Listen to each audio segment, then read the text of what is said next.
Hello दोस्तों, मेरे YouTube channel heart of NCERT में आपका स्वागत है। दोस्तों, आज हम लोग पढ़ने वाले हैं कक्षा 6 का विज्ञान का चैप्टर 10, जिसका नाम है प्रकाश को जानिए। आइए हम लोग आज समझेंगे कि प्रकाश किसे कहते हैं, प्रकाश क्या होता है और प्रकाश के क्या क्या गुण हो सकते हैं। प्रकाश प्रकाश का डिफिनेशन हम लोग जानेंगे कि ऊर्जा का एक अदृश्य स्रोत जो हमारी आसपास की वस्तुओं को देख पाने में सहायता करता है, उसे हम प्रकाश कहते हैं।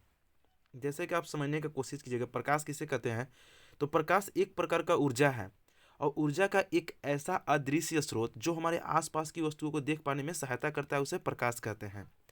अगर देखिए, अगर प्रकाश नहीं रहेगा तो हम किसी भी वस्तु को नहीं देख पाएंगे। जैसे कि हम पॉइंट यहाँ पर स्थित है ए पर, और कोई पॉइंट बी पर स्थित है,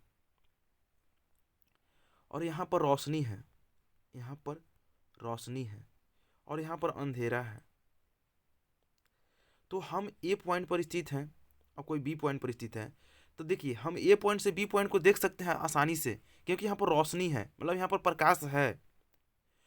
जबकि बी पॉइंट का कोई व्यक्ति हमको नहीं देख पाएगा, क्योंकि ए पॉइंट पर क्या है, अंधेरा है। तो यानी कि देखिए, हमको जो भी बी पॉइंट पर जो वस्तु थे, उसको देखने में सहायता कौन दिखाया, तो प्रकाश दिखाया। तो प्रकाश ही एक ऐसा माध्यम है जिसकी सहायता से हम किसी वस्तु को क्या करते हैं, देख पाते हैं। तो आप समझे होंगे कि प्रकाश किसे कहते हैं। नेक्स्ट है प्रकाश के स्रोत। आखिर ये प्रकाश के स्रोत कहाँ से निकलते हैं। तो देखिए, कुछ प्राकृतिक स्रोत होते हैं और कुछ मानव निर्मित स्रोत होते हैं। तो प्राकृतिक स्रोत में क्या क्या आते हैं, सूर्य, तारे और जुगनू। मतलब कि वैसे स्रोत, वैसे प्रकाश के स्रोत जिनकी प्राप्ति जो होती है प्राकृतिक से होती है, मतलब उनको बनाया कोई नहीं है। जैसे कि सूर्य का प्रकाश, तारे का प्रकाश और जुगनू का प्रकाश। ये सब जो प्रकाश के स्रोत हैं वो कैसे स्रोत हैं, तो प्राकृतिक स्रोत हैं। जबकि दूसरा होता है मानव निर्मित स्रोत, यानी कि जिसे मानव ने बनाया है। जैसे विद्युत बल्ब, टॉर्च, मोमबत्ती या आग, इस सब को मनुष्य ने बनाया है, तो इसे बोलेंगे मानव निर्मित स्रोत। तो प्रकाश के स्रोत कौन कौन होते हैं, एक प्राकृतिक स्रोत और एक होते हैं मानव निर्मित स्रोत। आइए नेक्स्ट हम लोग समझते हैं वस्तुएं एवं प्रकाश। देखिए, प्रकाश के आधार पर वस्तुओं को दो भागों में बांटा गया है। कौन कौन से, एक दीप्त वस्तुएं और एक अदीप्त वस्तुएं। आइए समझते हैं किन्हें कहते हैं दीप्त वस्तु और किन्हें कहते हैं अदीप्त वस्तु। तो यहाँ पर है दीप्त वस्तुएं। वे वस्तुएं जो स्वयं प्रकाश उत्सर्जन करती हैं उसे दीप्त वस्तुएं कहते हैं। जैसे सूर्य, तारे, जुगनू इत्यादि। यानी कि कोई भी पदार्थ, मतलब वस्तु, कोई भी वस्तु जो क्या है कि स्वयं खुद से प्रकाश उत्सर्जित करते हैं, उन्हें हम दीप्त वस्तुएं कहते हैं। तो हमारे पृथ्वी पर कुछ वस्तुएं जो है, जैसे जुगनू, जुगनू भी क्या है, दीप्त वस्तुएं जो स्वयं से प्रकाश उत्सर्जित करती है। और एक है अदीप्त वस्तुएं, जो मतलब कि स्वयं से प्रकाश उत्सर्जित नहीं करते हैं। तो आइए परिभाषा पढ़ते हैं कि वे वस्तुएं जो स्वयं प्रकाश उत्सर्जन नहीं करती उसे अदीप्त वस्तुएं कहते हैं। जैसे चंद्रमा, पृथ्वी, लकड़ी, टेबल, किताब इत्यादि। देखिए, किताब में कोई अपना प्रकाश नहीं है। वो क्या है कि जब उस पर हम सूर्य का प्रकाश या लालटेन का प्रकाश डालते हैं तब वह हमको दिखाई देती है, ये स्वयं प्रकाश उत्सर्जित नहीं करती है। जैसे चंद्रमा का भी अपना प्रकाश नहीं है, वो सूर्य के प्रकाश से चमकता है। यानी कि चंद्रमा भी एक प्रकार क्या है, अदीप्त वस्तुएं हैं। तो वे सभी वस्तुएं जो स्वयं प्रकाश उत्सर्जन नहीं करती हैं उन्हें हम क्या कहेंगे, अदीप्त वस्तु कहते हैं। नेक्स्ट हम लोग समझेंगे। अब देखिए, प्रकाश की गमन करने के लिए तीन पदार्थों से गुजरना पड़ता है। पदार्थ कभी भी गमन करता है, मतलब प्रकाश कभी भी गुजरता है तो तीन पदार्थ से वो गुजरता है। जैसे कि एक होगा पारदर्शी, एक होगा आप लोग को पारभासी और एक होगा अपारदर्शी। तो पारदर्शी किसे कहते हैं, अपारदर्शी किसे कहते हैं और पारभासी किसे कहते हैं, तो आइए समझते हैं। पहला है पारदर्शी। हमने क्या जाना कि प्रकाश जो है गमन करने के लिए उसे तीन प्रकार के पदार्थों से गुजरना होगा। तो पहला चीज है पारदर्शी, कि ऐसी वस्तुएं जिनसे प्रकाश पूरी तरह पारित हो जाती है पारदर्शी कहलाती हैं। यानी कि पारदर्शी वस्तुएं कह सकते हैं, जैसे कांच, वायु, पानी इत्यादि। ये क्या है एक प्रकार के, तो पारदर्शी वस्तुएं हैं जिनसे जो प्रकाश है वो पूरी तरह से पारित हो जाता है। मतलब कि अगर यहाँ पर कांच रखा हुआ है, प्रकाश यहाँ से इधर जा रहा है तो पूरा रूप से इधर से उधर चला जाएगा। हवा में भी क्या होता है, वायु जिसको कर रहे हैं, तो वायु में क्या होता है, प्रकाश या एक स्थान से दूसरे स्थान चला जाता है। तो प्रकाश पूरी तरह से पारित हो उसे हम पारदर्शी वस्तु कहेंगे या पारदर्शी कहते हैं। नेक्स्ट है पारभासी।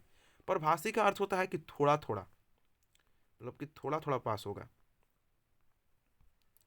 ऐसी वस्तुएं जिनसे कुछ प्रकाश पारित होती हैं और वस्तुएं स्पष्ट दिखाई नहीं देती हैं परभासी कहलाती हैं। जैसे घिसा हुआ कांच, तेल लगा कागज, एक कैसी वस्तु के उदाहरण है, तो परभासी वस्तुओं के उदाहरण है कि जिनसे कुछ मतलब कि कुछ प्रकाश पारित होता है, मतलब थोड़ा बहुत प्रकाश जाएगा और वस्तु स्पष्ट दिखाई नहीं देती है, उसे क्या कहेंगे, परभासी वस्तुएं कहेंगे। नेक्स्ट है अपारदर्शी। अपारदर्शी वस्तुएं, ऐसी वस्तुएं जो प्रकाश को पारित नहीं होने देती हैं एवं दूसरी ओर वस्तुओं को दिखाई नहीं पड़ती, अपारदर्शित कहलाती हैं। जैसे कि आपने यहाँ एक ले लिया है ईंट, और ईंट के एक साइड से आप जब प्रकाश को मतलब भेजिएगा, पार करने की कोशिश कीजिएगा, तो दूसरी ओर पार नहीं होगा। तो ईंट एक प्रकार का क्या होगा, अपारदर्शी वस्तु हो गया। कि ऐसी वस्तुएं जो प्रकाश को पारित मतलब पार एक स्थान से दूसरे स्थान पार नहीं होने देते हैं और दूसरी ओर की वस्तु दिखाई भी नहीं पड़ती है। अगर ईंटा के आप इस साइड खड़ा है और ये साइड को देखना चाह रहे हैं तो आपको दिखाई भी नहीं देगा, तो दूसरी ओर की वस्तु दिखाई भी नहीं पड़ती है, उसे हम अपारदर्शी वस्तु कहते हैं। जैसे लकड़ी, किताब और इत्यादि। तो लकड़ी, किताब इत्यादि भी हो सकते हैं। अब जैसे कि यहाँ पर अपारदर्शी के और भी एग्जाम्पल हो सकते हैं लकड़ी, किताब के अलावा। जैसे लकड़ी भी क्या है कि लकड़ी को अगर हम यहाँ बीच में रख दें और उसके बाद इधर से प्रकाश डालें तो उधर प्रकाश नहीं मिलता है। उस तरह से किताब को भी हम देख सकते हैं कि यहाँ पर किताब ले लिए बीच में और यहाँ पर हमने टॉर्च जलाया, यहाँ पर हम टॉर्च जलाया तो किताब के विपरीत साइड में हम लोग को कोई भी चीज़ न दिखाई देगा न प्रकाश पार हो पाएगा, तो इसे हम क्या कहेंगे, अपारदर्शी वस्तुएं कहेंगे। नेक्स्ट हम लोग समझते हैं प्रकाश का गमन। देखिए प्रकाश का गमन मतलब कि प्रकाश किधर से किधर गति करता है। तो प्रकाश है एक सीधी रेखा में गमन करता है। जैसे कि हमने एक लिया पाइप, हमने लिया एक पाइप और हमने इस प्रकार का एक पाइप लिया। अब देखिए हमने पाइप लिया और हमने एक टॉर्च को जलाया, हमने एक टॉर्च को जलाया, तो क्या होगा कि इस पाइप में, जैसे पाइप ए एक प्रकार का बना है, देखिएगा थोड़ा एल आकार का बना है, जबकि यहाँ पर बी पाइप को हम सीधा बनाए हैं। तो बी पाइप में जब हम रोशनी को प्रवेश कराएं तो ये रोशनी सीधा पास कर जाएगा, मतलब एक स्थान से दूसरे स्थान पाइप हो मतलब पार हो गया। लेकिन यहाँ पर क्या होगा कि ए पॉइंट में क्या होगा कि यहाँ पर टेढ़ा है तो यहाँ तक प्रकाश आएगा लेकिन इधर नहीं आ पाएगा, इधर नीचे नहीं आ पाएगा। तो यानी कि हमने क्या समझा कि जब रास्ता रास्ता जब सीधा था तो प्रकाश गमन किया और जब रास्ता टेढ़ा था तो प्रकाश गमन नहीं किया। तो प्रकाश जो है एक सीधी रेखा में गमन करता है और इसे ही कहते हैं प्रकाश की सीधी गति। तो प्रकाश जो है सीधी गति में या सीधी रेखा में गमन करता है। तो आप समझे होंगे कि प्रकाश का गमन क्या है। तो प्रकाश कैसे गमन करती है, तो प्रकाश एक सीधी रेखा में गमन करती है। नेक्स्ट है छाया। छाया किसे कहते हैं, जब प्रकाश के सरल रेखीय गमन पथ पर कोई अपारदर्शी वस्तु आ जाती है तो छाया का निर्माण होता है। जब प्रकाश के सरल रेखीय गमन पथ पर कोई वस्तु अपारदर्शी वस्तु आ जाती है तो छाया का निर्माण होता है। ये तो परिभाषा हो गया, सर समझ में नहीं आया। देखिए क्या है, अपारदर्शी वस्तु की बात कहा है। जैसे कि हमने क्या बोले कि यहाँ पर हमने रखें कोई ठोस वस्तु रख दी है, जैसे में हम ले सकते हैं, हम ईंट को ले लिए, ईंट रख दिए ईंट, और यहाँ से हमने प्रकाश को गुजारा। जब हमने यहाँ प्रकाश को गुजारा तो क्या हुआ कि इनके विपरीत दिशा में यहाँ पर एक परछाई बना और इस परछाई को ही हम क्या कहते हैं, छाया कहते हैं। कि जब प्रकाश के सरल रेखीय गमन पथ में, देखिए प्रकाश यहाँ से आ रहा था सरल रेखीय गमन पथ में, और कोई अपारदर्शी वस्तु आ जाती है तो छाया का निर्माण होता है। तो हमने यहाँ समझाने का कोशिश किया कि यहाँ पर हमने लिए थे ईंट, हमने यहाँ पर लिया ईंट और हमने प्रकाश को सीधी रेखा में गमन कराया, और जैसे ही गमन कराया तो यहाँ से तो प्रकाश गुजरा नहीं, तो यह जो ईंट है एक प्रकार का छाया का, एक प्रकार इसका जो है परछाई बना। कैसे बना, तो प्रकाश से ईंट पर जो प्रकाश पड़ा इसके वजह से यहाँ पर परछाई बना, और ये जो परछाई बना इसे ही हम छाया कहते हैं। तो छाया का निर्माण होता है। तो आप समझे कि छाया का निर्माण कैसे होता है। नेक्स्ट है प्रकाश का परावर्तन। प्रकाश जिस वस्तु की सतह पर पड़ती है वह वस्तु प्रकाश की किरणों को वापस कर देता है, उसे प्रकाश का परावर्तन कहते हैं। जैसे समझते हैं कि एक प्रकार का यह कोई कांच ले लिए, हमने एक वस्तु ले लिए और प्रकाश यहाँ से आया और क्या किया कि ये वस्तु जो था ना पुनः इसको यहाँ से भेज दिया। तो प्रकाश का जिस वस्तु पर पड़ती है, देखिए यहाँ पर कोई वस्तु था, कोई वस्तु ए था, ये वस्तु पर प्रकाश पड़ा और ये वस्तु क्या किया कि पुनः इसको भेज दिया, किरणों को क्या किया वापस दे देता है, वापस कर देता है, जिसे प्रकाश का परावर्तन कहते हैं। आप प्रकाश का परावर्तन समझे होंगे कि प्रकाश जिस वस्तु पर पड़ती है वह वस्तु पुनः प्रकाश को वापस कर देता है, उसे ही हम प्रकाश का परावर्तन कहते हैं। तो प्रकाश का परावर्तन आप समझे होंगे। नेक्स्ट हम लोग समझते हैं प्रतिबिंब और छाया में क्या अंतर है। देखिए यहाँ पर आप कंफ्यूज थोड़ा सा होइएगा कि प्रतिबिंब और छाया एक ही चीज़ है, तो नहीं। प्रतिबिंब क्या होता है कि प्रतिबिंब को हम देख पाते हैं, जैसे आपने आईना में चेहरा देखते हैं।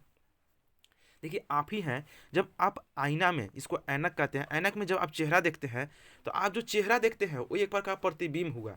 लेकिन आप जब धूप में खड़ा रहते हैं, जब आप धूप में खड़ा रहते हैं और आपके पीछे जो परछाई बनती है उसे हम छाया कहते हैं। तो आप प्रतिबिंब और छाया समझे होंगे कि अगर देखिए आपने आपने कभी पानी में अपना चेहरा देखा होगा, तो आप जब जल में अपना चेहरा देखते हैं तो जो चेहरा आपको दिखाई देता है उसे हम प्रतिबिंब कहते हैं। लेकिन आप जब किसी प्रकाश के जब आप प्रकाश में आप कहीं खड़ा रहते हैं और आपकी जब परछाई बनती है तो उस परछाई को हम छाया कहते हैं। तो प्रतिबिंब को हम जल या दर्पण में देख पाते हैं और छाया का निर्माण सूर्य के प्रकाश से बने परछाई से होता है।